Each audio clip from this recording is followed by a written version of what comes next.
There's one thing you can do every day to set the pace for your day, spin off all that negativity. It's inversion. And you can start with a headstand. You can do it supported with your legs and feet against the wall. Brace yourself. You can fold up a towel or use a pillow for your head. Eventually you can progress that to a free headstand with no support. You can get an inversion table so you can tilt yourself backwards. If you have any kind of back problems, you want to start slow. When you're fully inverted on an inversion table, you want to do deep diaphragmatic breathing to stretch the core and all of the little ligaments in the back. And the more you breathe, the more space you'll create in the lumbar spine.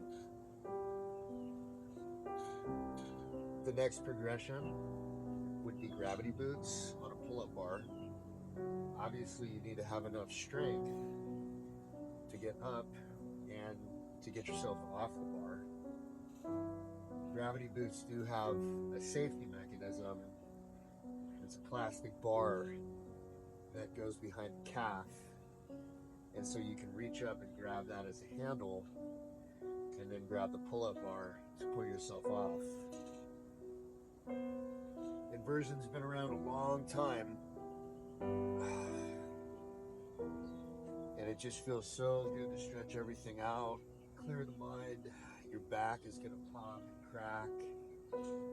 There's really no other way to do this, and so many people have back problems, and aside from helping your back, inversion is an amazing remedy for depression and anxiety because, number one, it encourages proper breathing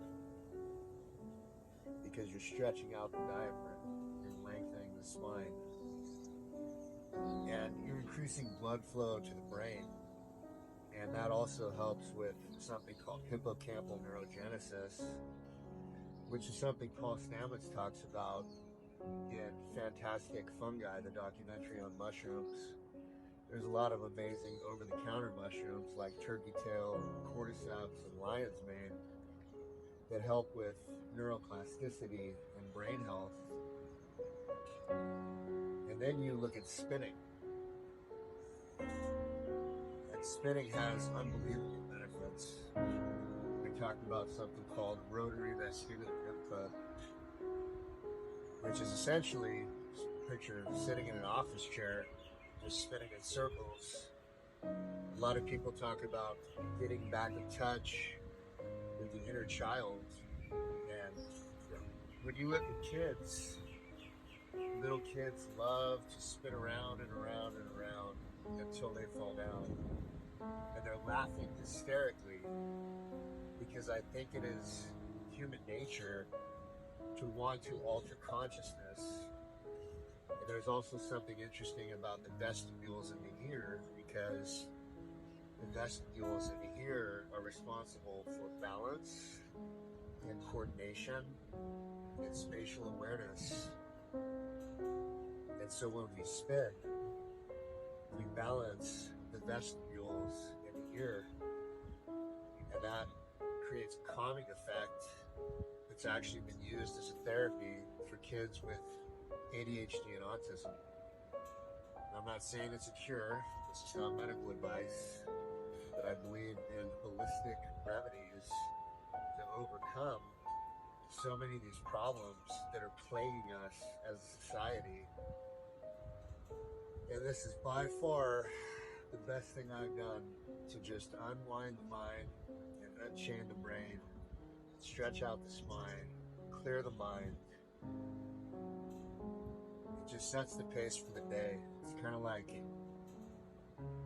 that spin cycle in the washing machine. It's like spinning off all that water from the towel.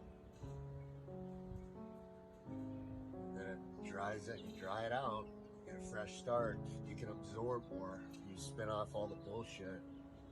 And I think we all are guilty of excessive scrolling and collecting a bunch of bullshit that gets stuck.